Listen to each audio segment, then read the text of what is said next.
Hello friends, welcome back to the KTM channel. Today we are going to discuss the topic absorption by roots. It's in the 10th class icse syllabus biology textbook. Let's go further.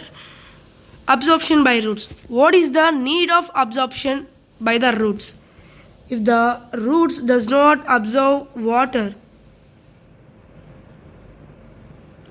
this process does not takes place. What are this process means? Transportation, transpiration, photosynthesis.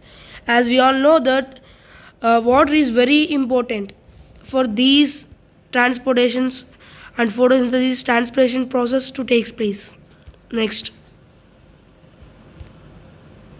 roots. Roots are branched parts of the lower end of the plant. You can see here they are the branched. Yes, they fix the plant in the soil. It says that it maintains the strength of the plant and it is very stiff and it gains stability. Next, they also help the plants to absorb mineral and water from the soil. They also help in water to absorb. And next, process involved in absorption. What are the process? Imbibition, diffusion, osmosis, actotransport, turgidity and flaccidity. What is meant by imbibition? Imbibition is a phenomenon by which the living or dead plant cells absorb water by surface attraction. If here is the water, imbibition is a phenomenon by which the living or dead plant cells, it is a living cell, it is a living plant cell, absorb water by surface attraction. It is known as imbibition. Okay, next.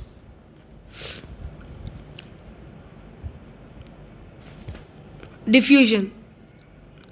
Diffusion is the free movement of molecules of a substance from their region of higher concentration to the region of low concentration. Okay, if you see here there is a high concentration, more solutes.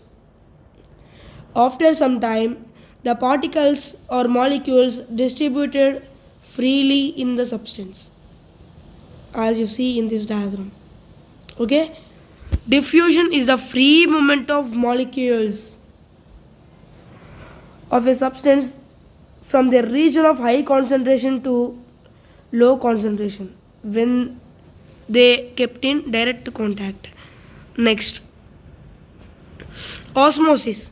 Osmosis is the movement of water molecules from the region of higher concentration to the lower concentration through a semi-permeable membrane.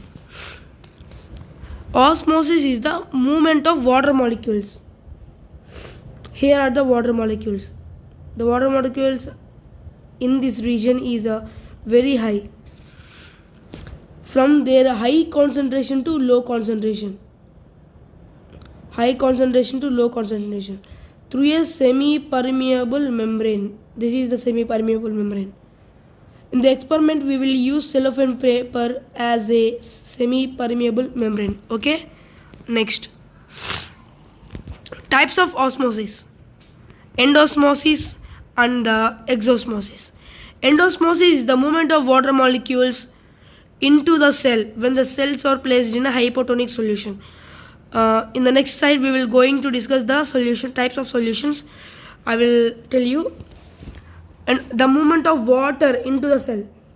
Water into the cell. In the figure they have shown by the arrows.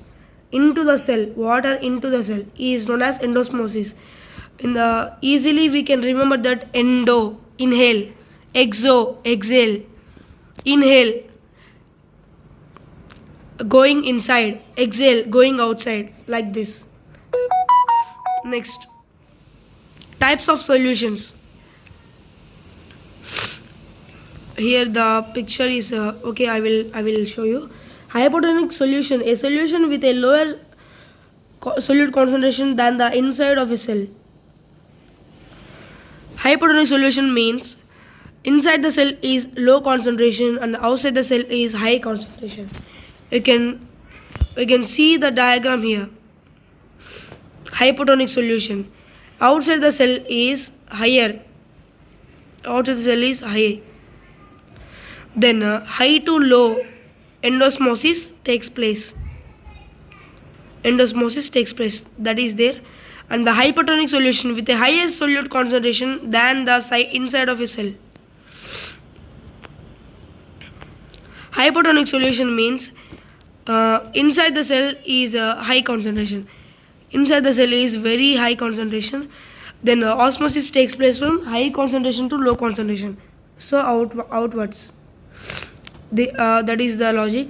And next, isotonic solution. A solution with the same solute concentration. Both the sides same concentration. So in the both side, the endosmosis and exosmosis and the water enters and the water leaves is same. And the solution is known as isotonic solution. Next.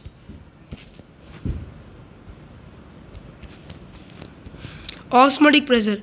What is meant by osmotic pressure? Osmotic pressure of a solution is a measure of its tendency to take in water by osmosis. Osmotic pressure of a solution. Suppose let's take this as a solution, sugar solution. Measure of its tendency. Measure 1, 2, 3, 4. To take in water by osmosis. In the textbook we have the Tisel funnel experiment. In this experiment, we will have the Tisel funnel covered with the cellophane paper. Inside this one is sugar solution. In this one, high concentration is there, and the water is low concentration. The water enters the Tisel funnel through a semi-cellophane paper, and the mark rises to this. Okay, I am sorry. Okay, 1 minute, I will redraw it.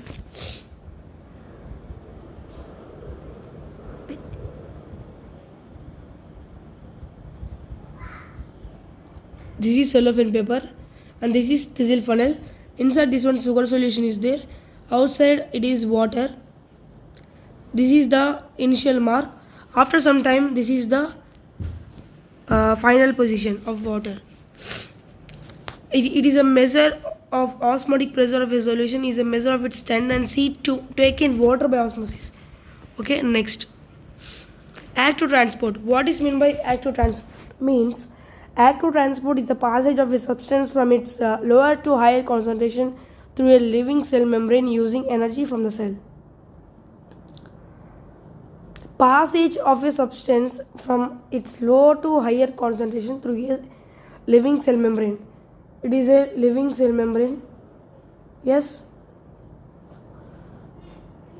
Low concentration to high concentration. Suppose here the high concentration is there.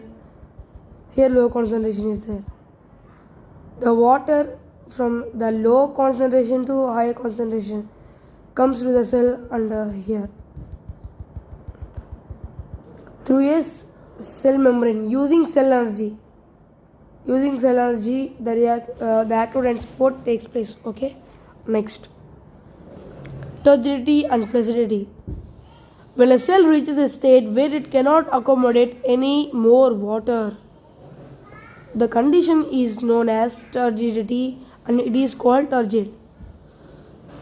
You can see here the water is full. It cannot accommodate any more water. This cell is known as turgid cell. Okay, and the cell contains the pressure of the cell contains on the cell wall.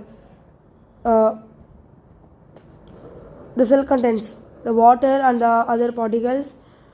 The pressure exerted by the cell contents on the cell wall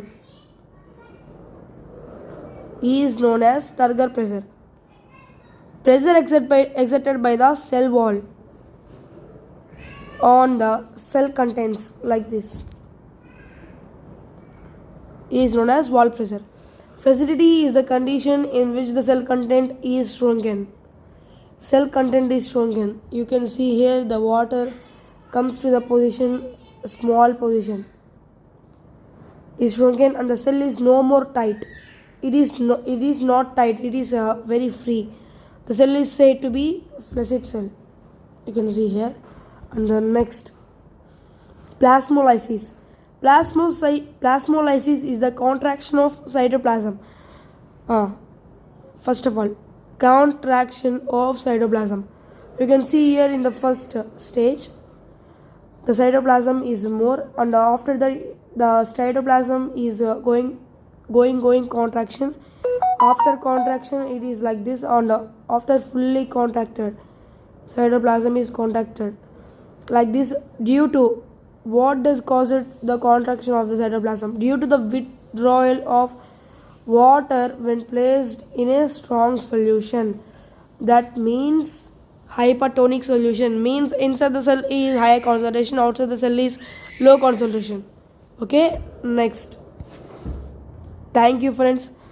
Thank you for listening for 10 minutes, and hope you like this video. If you like this video, please like, share, comment, and subscribe. Thank you, friends.